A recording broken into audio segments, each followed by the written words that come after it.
welcome to Once Upon a Town, the show where we delve deep into Franklin history. I'm Eamon McCarthy-Earls. And I'm Joe Landry. Well, I think today would be a good time to talk about gas stations, auto dealerships in Franklin. Getting Franklinites moving since the 1910s. Absolutely.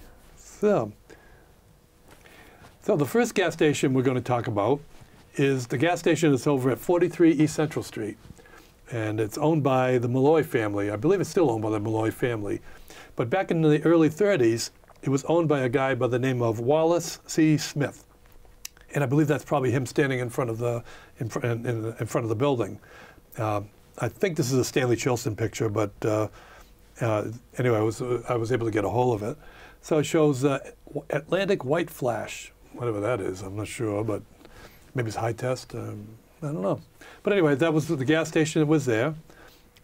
And then in the late 30s, a guy by the name of Leslie Hockey Miller owned it. Hockey Miller. His brother was Ken Miller, and we're going to be talking about him in a few minutes. Ken Miller had a truck business up the street. But anyway, it was Leslie Miller owned it at this time. And if you look at, you see a building just to the right of the gas station. That was the Venice Cafe. And to the right of that, you can see a large house. That was on the corner of Alpine Place, so to kind of get your bearings. And they tore down, in later years, they tore down the Venice Cafe and that house, and they grew the gas station. So now this picture, I really, I got a kick out of. This is, again, from the film. In 1954, Franklin had a couple of hurricanes, Hurricane Diane and Hurricane Carol. Well, Carol and then Diane. I'm not sure which one this was taken from, but you can see that they're gathered around the gas pump, and they've got the rear of the car jacked up. And of course, anytime you have a hurricane, you always associate a power failure with it. And if there's a power failure, people can't get gas because the gas pumps won't work. Well, they got creative.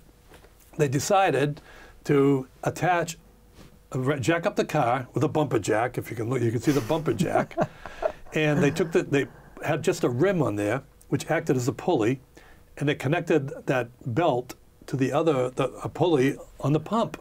And then they ran the car, and that was what got the gas out of the ground. Well, that's some seriously clever engineering there, but I'm guessing definitely not OSHA approved. No. But you know, one thing I hope they made sure of, I hope they started with a full tank of gas on the car. Imagine if the car ran out of gas, what would they do then? They'd have nothing to get so they'd have to they'd have to jack it down, move the car out. So I hope they started with a full tank. But anyway, yeah, that's kind of creative though, huh? And then in later years, as you can now see, the Venice Cafe and the building is gone, and that's what it looks like today. And there you go. Now, over on West Central Street, we have the A&P store. Short for Atlantic and Pacific, I believe, is the original naming of that. That's right, the Great Atlantic and Pacific Tea Company. Yep. Now, this building was originally built as a garage, and that's why I'm showing it here. I'm not showing it because it's A&P. I'm showing it because it started off in 1926. It started off as a garage. Carl Harris was the guy that constructed it. And if you look carefully up above the A&P in the cement, you can see the letters C.L. Harris. So Carl Harris constructed it. It was intended to be a 40-car garage. And I assume it's just store cars or whatever, but they also service cars out of there as well. And this is the plaza where the 7-Eleven is located today, just to kind of give people an idea of where it is. In later years, the Harris garage would obviously become the A&P store. So, and then just to the left of the Harris garage was a building, and in front of it was this, what we see here. It was another gas station. And at the time that this picture was taken in the 30s, it was owned by a guy named Ralph Young. So that's why it's called Young's Service Station. And in later years, a couple of gentlemen, Gazzola and Boyle, purchased it. And it was known by that. And then later years, both of those buildings were torn down, and another gas station appeared there, Old Colony Gas Station. So I'm sure a lot of people remember the Old Colony gas station. And then that was gone, and then this is what appears there today, that plaza. And the 7-Eleven is located there. Now over on Summer Street, just as you start going down Summer Street, and then you turn around and face town, this is what you would have seen. The building to the left was a garage, and that was located at 9 Summer Street. And Supple Motors was started there before they moved over to East Central Street on the corner of Ruggles Street. Simmons Motors was also there until the mid-30s. And believe it or not, a company named Bissett Ford actually started there. And then in later years, Bissett Ford moved down to East Central Street. And then later they became Padalano Ford, and now they're known as Franklin Ford. I'm always interested to notice, too, when you look at old issues of the Franklin Sentinel, there was sometimes car ads in there, but curiously in the 1920s, one of the most common car ads was actually for an automobile called the Franklin. You got it. It was a small company, I think probably based out in Ohio, Indiana, or Michigan, one of those places out in the Midwest, that had these sort of higher-end line of cars, I believe air-cooled. They were very, very popular with professionals like doctors needing to do home visits during bone-chillingly cold weather where other cars simply wouldn't start or wouldn't be expected to run in snow. Absolutely. And they seem to run quite a few ads in the Sentinel, perhaps trying to tie the name with some local pride. It's such a coincidence that you point that out, because directly across the street from this particular garage was a doctor named T.L. Martin, and he was into the business of selling cars. What do you think he was? What do you think he sold? The Franklin. So what a coincidence! A great lead-in.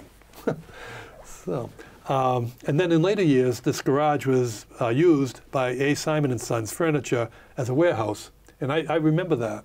I don't remember when it was a garage, but I remember when it was a warehouse. And I'm guessing that this particular image is probably for the 1928 sesquicentennial, the 150th anniversary of the town, judging by the people sort of in a parade lineup and all the bunting and flags all over all the buildings you can see in the picture here.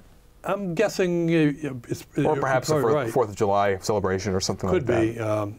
A guy posted this on Facebook. Maybe you know Greg DeBadges. Give a shout out to Greg. He's the one that put this picture on Facebook, and yeah, that's probably true. So I don't know the exact year, but that's a pretty good guess. Yeah. And also, there's another dealership that started there called the Veteran Auto Body, and that was owned by a guy by the name of Joseph Hunchard. He started at 9 Summer Street, and then in later years he moved it down to, if you're going toward Rentham, as soon as you get up to where let me see, what's there today? Where Magnolia Heights is, you just start to take a curve to the right. They call that Hunchard's Curve. Well, right there was a gas station, and it was called Veterans Auto Body. They moved it to there.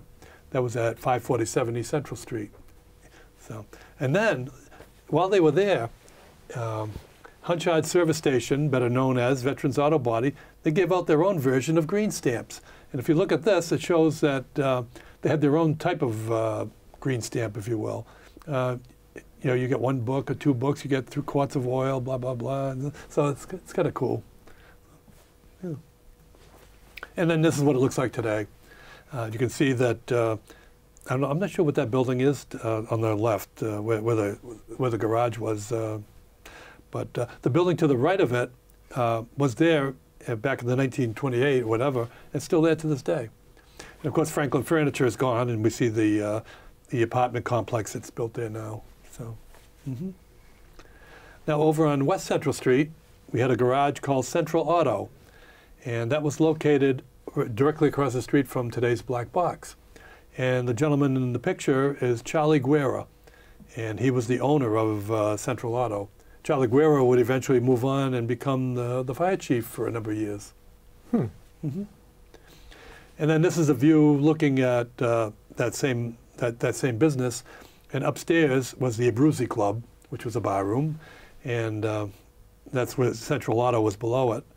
And you can see the sign for Mobile Gas. That's where Young's gas station was. And I also notice, interestingly, the tower of the former 1922 to 2009 Franklin Fire Station, exactly, which is in the back of that picture, where around this point in time there probably still would have been sky watchers doing sort of Cold War-related duties, attempting to spot Russian bombers in the wee hours of the morning. That's from, right. From that lookout. In 1942, we had just been attacked at Pearl Harbor, and people were nervous. They did air raid drills downtown.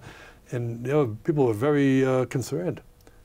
So yeah, it was a valid concern.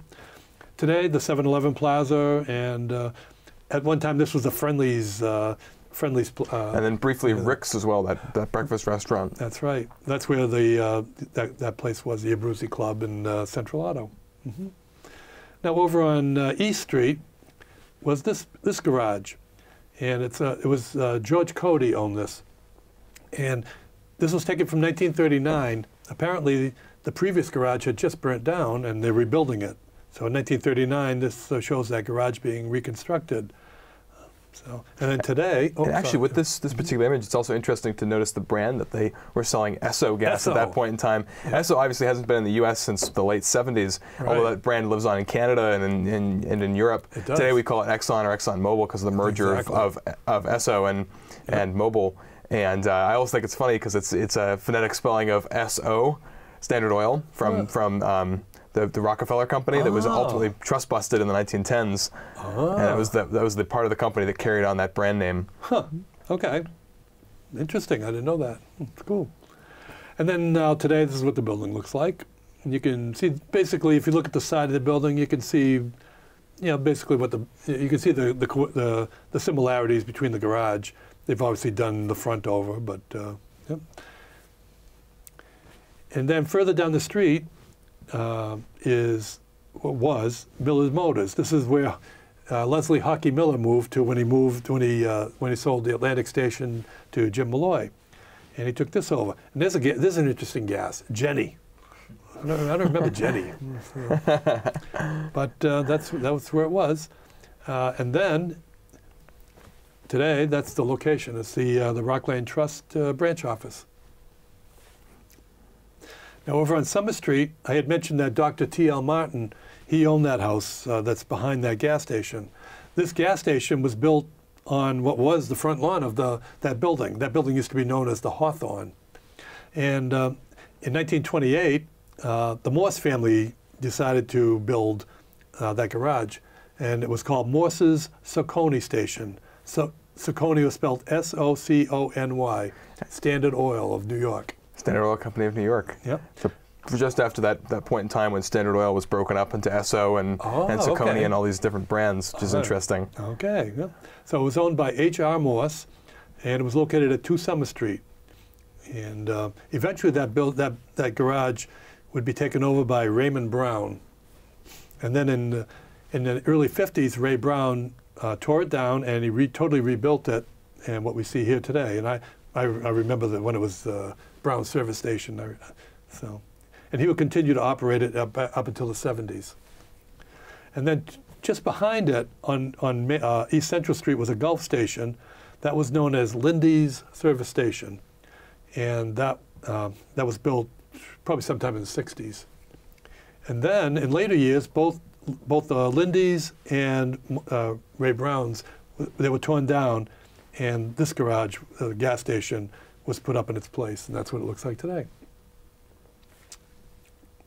Now down on Union Street, there was another Esso station, and this was located this is well, I'll show you where it is in a few minutes, but it was located just up the street from the Union Cafe. In fact, Hutchinson Street is just down just outside, down at where that building is, down there on the far right. But Landry Cycle was here, and if you look very carefully in the front door of the building, you see a gentleman with a little white hat. That was my great uncle Leon Landry. He's the one that started Landry Cycle. But they had a garage there, and it sold Esso gas. So it's fascinating with the high wheel bicycle just below the Esso sign that someone seems to be sort of pulling along. I think this was the beginning of a parade, because they used to have bicycle parades, and Stanley Chilson captured footage downtown, and sure enough, leading the parade was the guy on the big bicycle. So, and if you look carefully, you can see a little building just about right where Hutchins Street is. That building's still there to this day. They used to have a fish and chip place there, and everybody seems to remember the fish and chips there. You didn't eat them there; it was always to go. But the place was busy. They had a booming business there. And then today, that's what it looks like. Jimmy D's, I think, is the name of that place.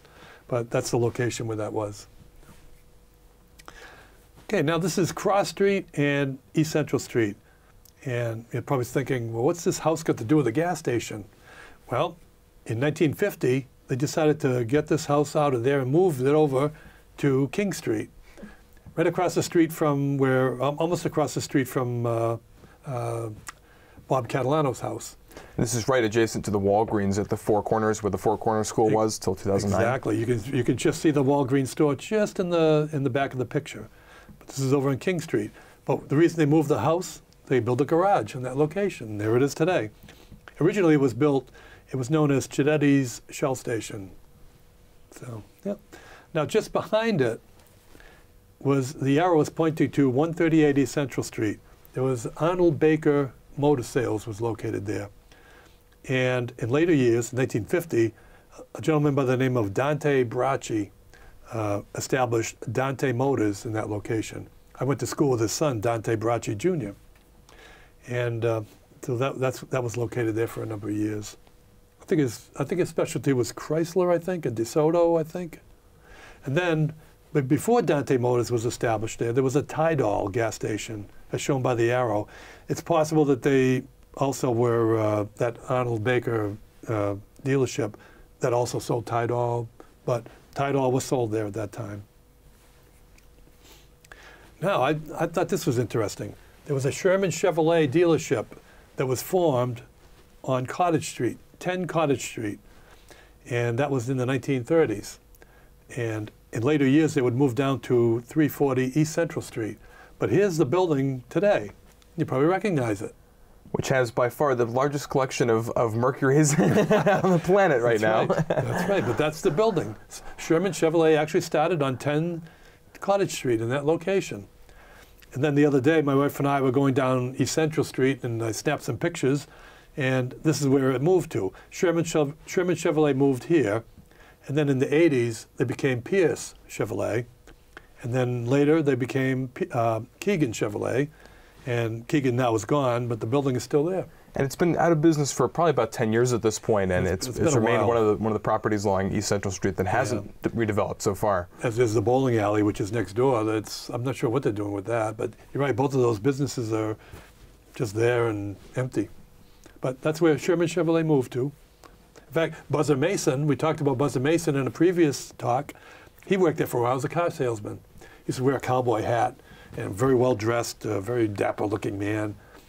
One time I was down the barber shop, Sully's Barber, and Buzzer was there getting a haircut. And after he was done, Sully Cunio Sr. says, "Hey, you still got that thing in your wallet?" He goes, "Yeah, you want to see it?" He pulls out his wallet. This is now in the 60s. He pulls out a $1,000 bill. He carried a $1,000 bill with him. Did a local mobster buy a car from him? Jeez. I don't know. Now down on Pleasant Street was Mucciaroni's Garage, and down at 278 Pleasant Street. This is almost across the street from the Delcott area. And this is probably still there, actually, because I know there is still that auto shop down the road there. And there it is. Yep. And just to go back, Mucciaroni's Garage did business there. In later years, Sylvie's Garage took over that spot, and then followed by Goddard Garage in the 80s.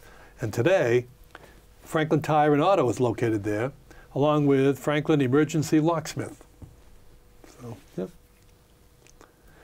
Now, over on Cottage Street, we talked about Sherman Chevrolet.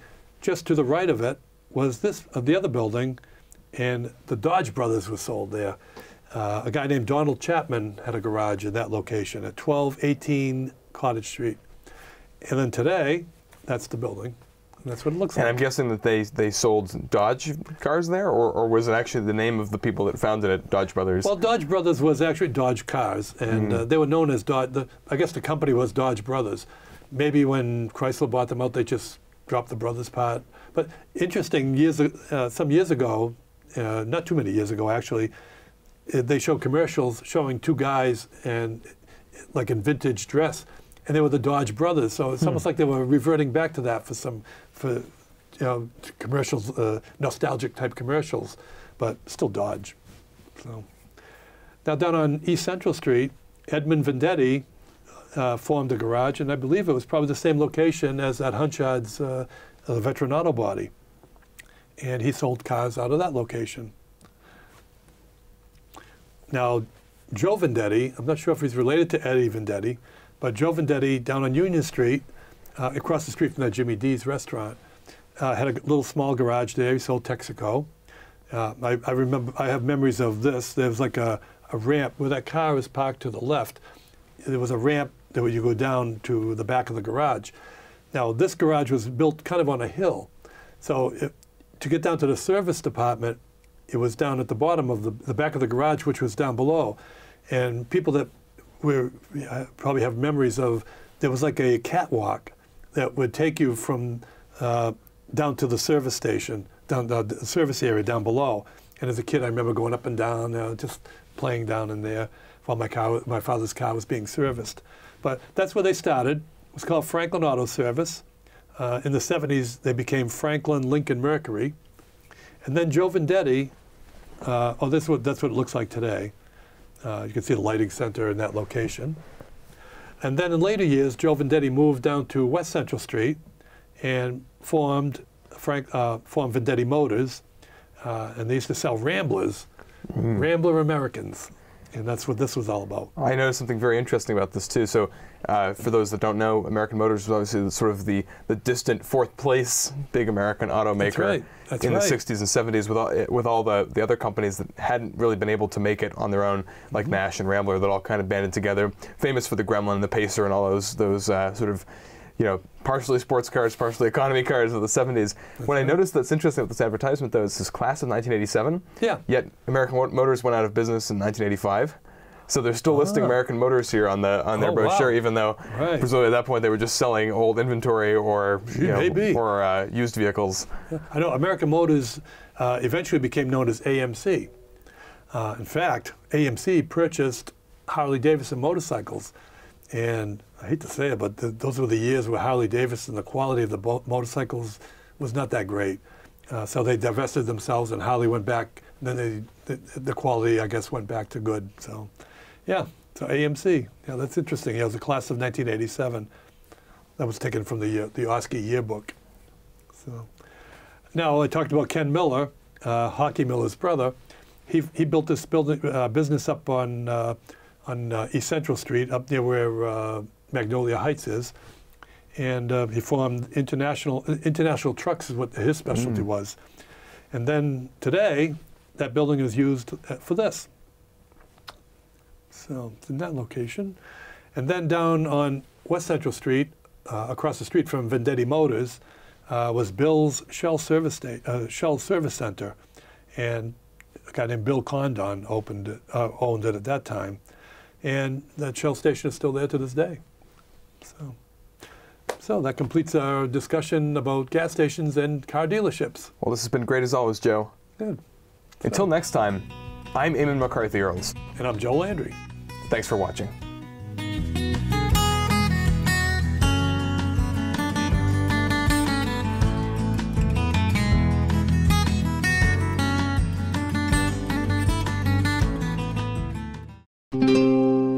This program was made possible by your Franklin friends and neighbors. Good folks just like you.